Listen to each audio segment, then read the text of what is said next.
Alright, what's up guys? Happy Friday. I found the tentec cord. And this is like some homemade crap, I think.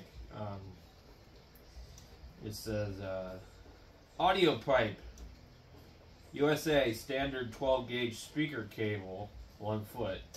And this is just what came with the radio, but yeah, audio pipe is some crap they sell on Amazon and eBay. And you just have this connector here, but there's no fuses, there's no nothing. So anyway, we have lightning strikes, really, really bad. In fact, I swear something flashed over inside of here with the last strike. On the other side of the wall. I don't have the antenna hooked up, but I do have my portable antenna stuff in here, and so we're gonna go ahead and hook that up and see what we can hear. So to get the tentec hooked up, I need to get the cable behind here to the Astron, or I grab a small power supply, which is probably gonna be easier, and just hook to that. It's this FT1 is in the way. In fact, I'm done with this radio. If anybody in Arizona wants to buy one of these, leave me a message. I'm not sure what it's worth, but it works. It takes a little bit to warm up. I don't think the audio is absolutely great, but it's better than most of the ones you'll see. Anyway, if you're in Arizona and you're interested, here's your chance to own an FT1. I don't have the microphone for it because it belongs to a different radio, but at any rate, it works. Does 100 watts and has everything except for the FM board, so it's got the AM board and all that stuff, and I think it's got some kind of other optional keyer, but it has almost all the filters. In fact, I think it has every filter, just not the one that would go with the missing FM board. The FM and the AM, all that was an option on these. So anyway, I need it out of here. It's in my way. I used it for a while, as you guys have seen. So I'm just trying to get this tentec hooked up here. And I just need to fish the cord behind the FT1, and then to do that, then we can get it hooked up, and then switch over to the coax. I'm still recovering from my motorcycle accident, so this actually hurts really bad in my hip area because it just doesn't want to move like normal anymore. Okay, let's see. We're going to need to turn a few things on here. You hear that? Bang! So that is the Astron coming to life.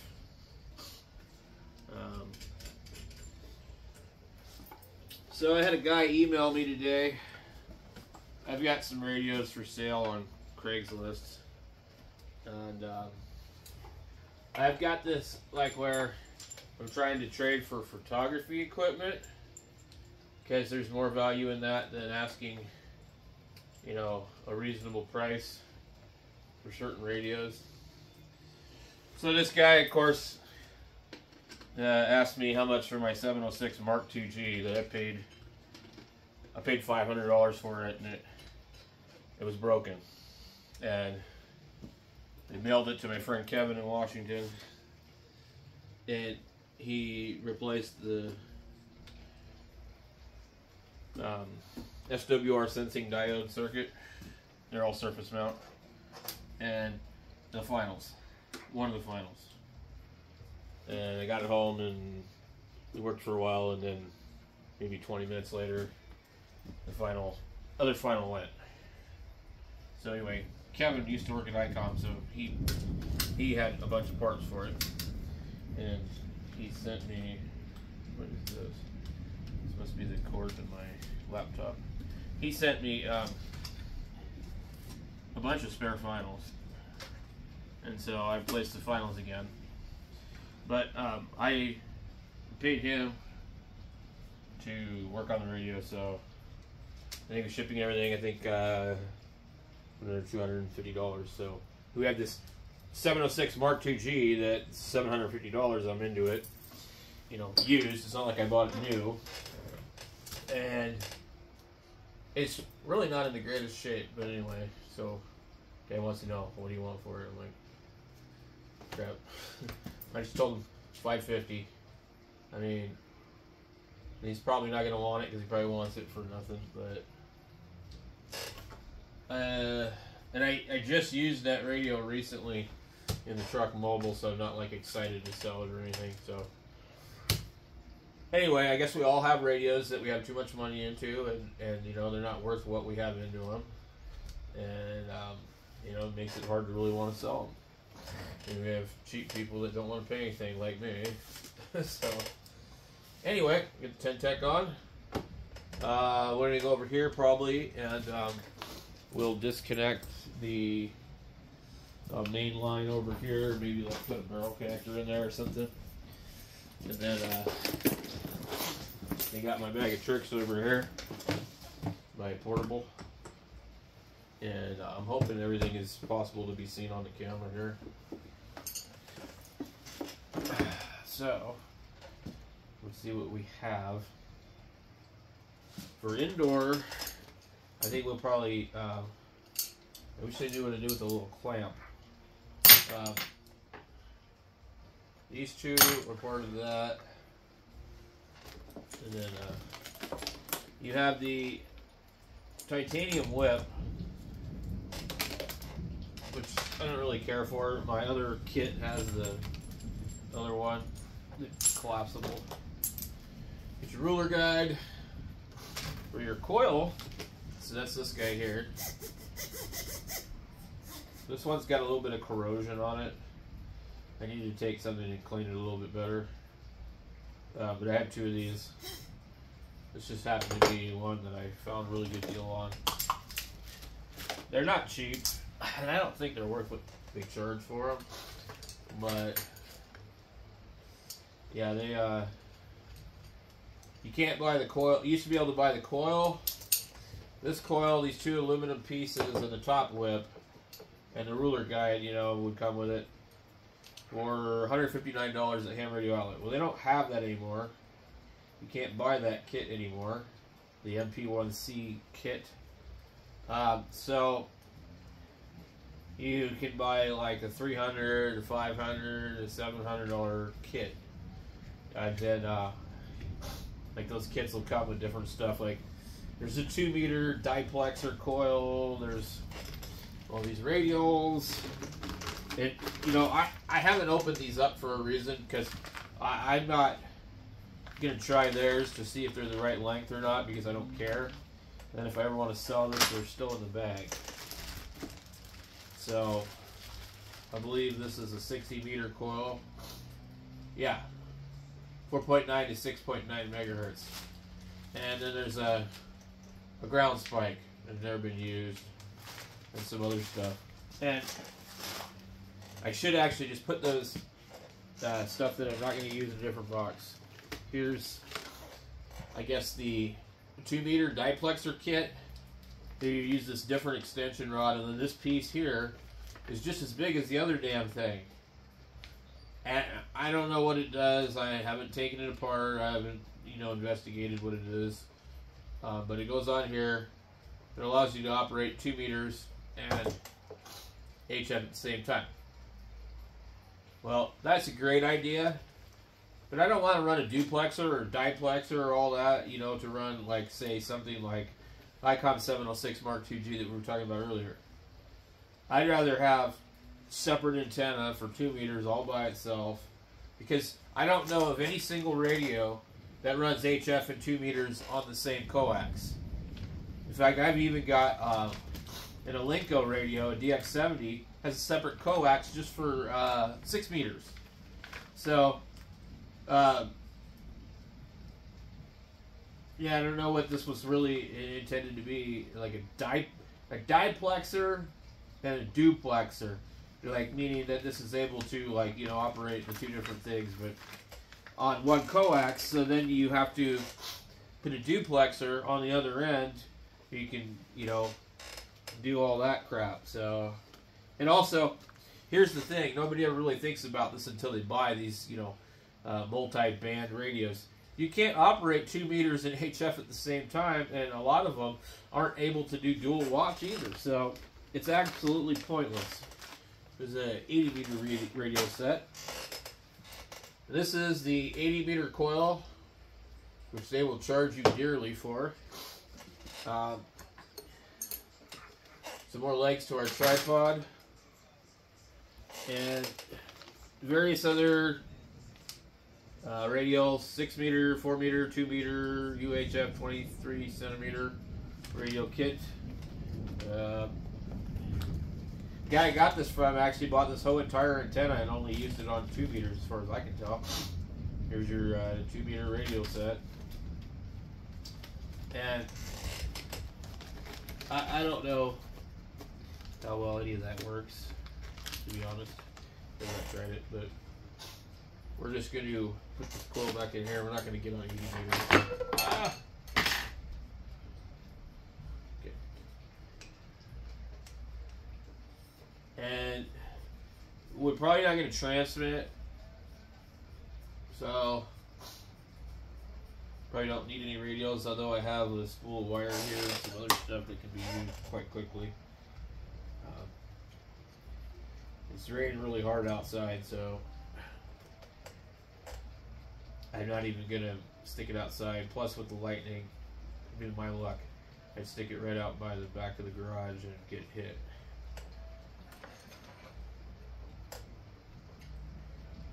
So I don't know what's in the air, but my allergies, or whatever they are, that I've never ever had before in my life, are really bad.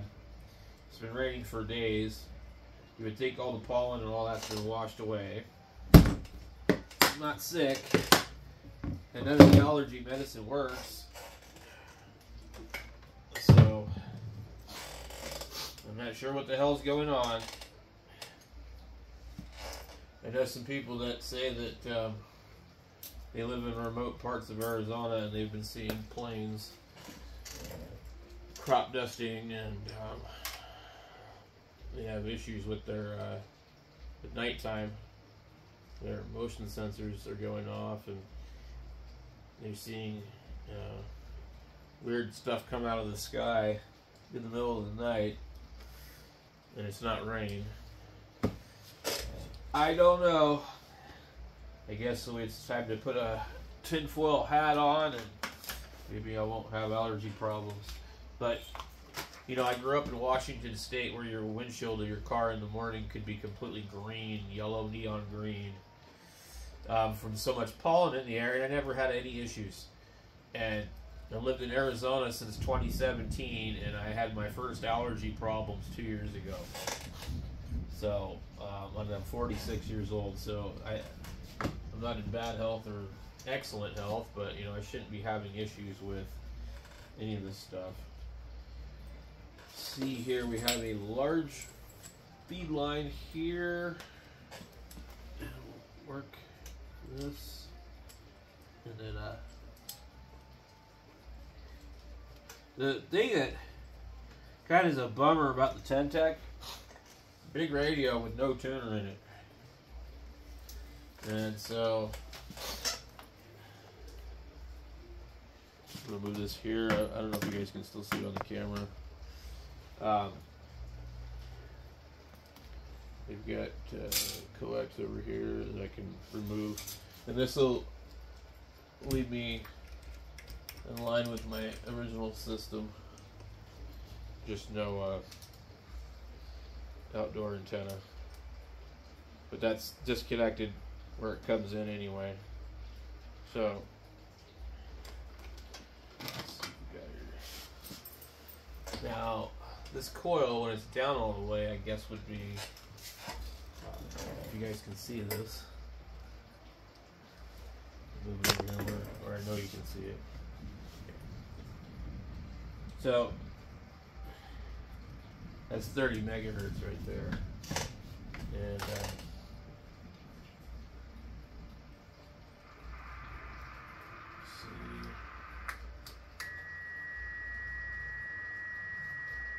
let's start with 20 meters, and we'll slide our coil up to 14.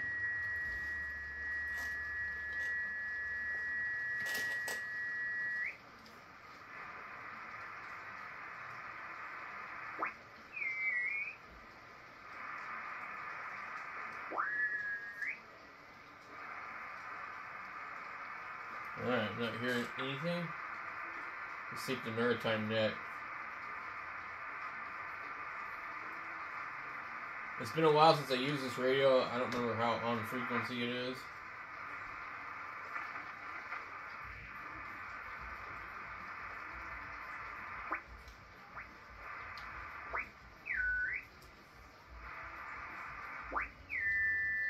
So they can pick up noise from either my solar or the neighbor's solar.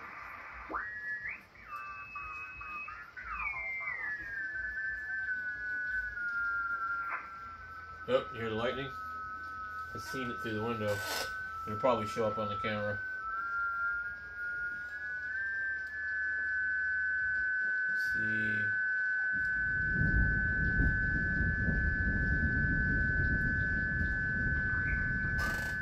I'm trying to think. There's a way to get rid of that noise.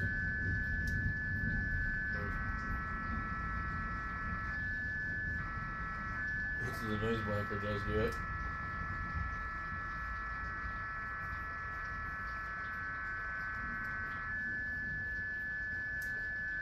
Tentecs have these weird little rubber knobs.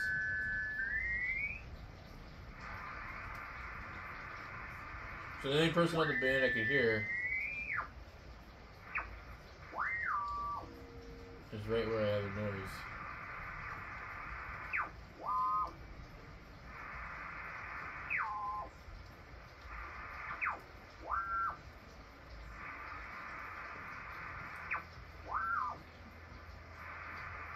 Alright, let's try. Now these tentecs, they have sideband normal, sideband reverse, but for some reason 17 meters is backwards. Took me a while to figure that out.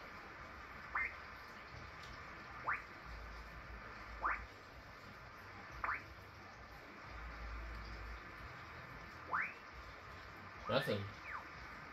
Of course, you know, it's this indoor antenna. So, and I would seriously doubt that there's anything going on 10 meters.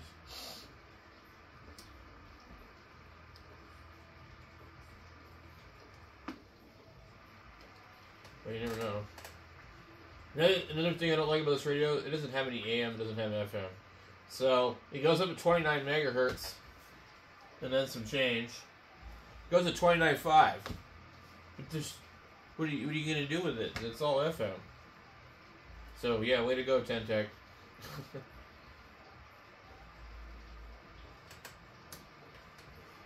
Let's go all the way to... We'll try, we'll go to... Let's see...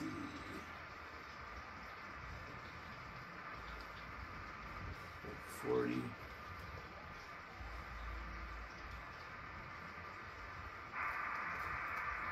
Okay, you see right here.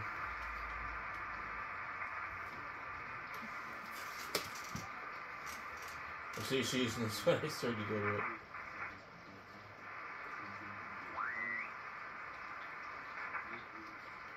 Not even FT8. Let's see.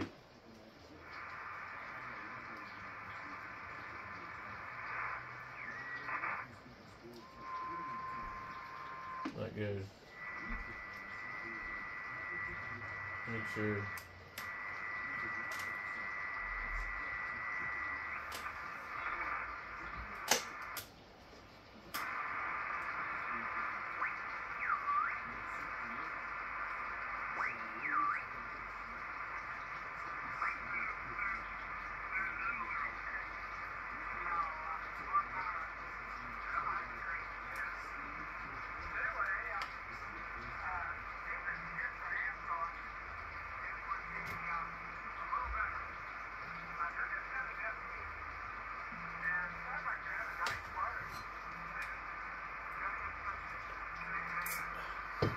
Can't hear him very well.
Yeah, so that's it, folks, for the indoor lightning antenna.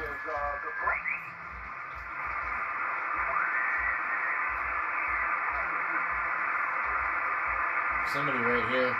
They're probably on AM, but I don't have AM.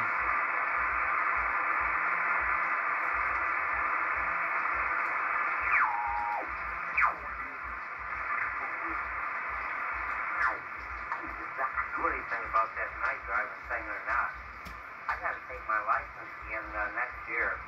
And you know they got that little thing you look into that's darkened and all that. I'm just hoping I don't have a problem seeing that thing. I've never had a problem before. So I'm going to take a pair of reading glasses with me just in case. Big lightning strike.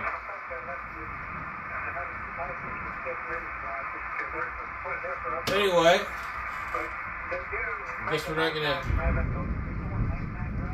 be able to get on the radio unless I can talk from the garage on this thing. So there's the tentec on the air with the portable antenna. Thanks for watching, guys.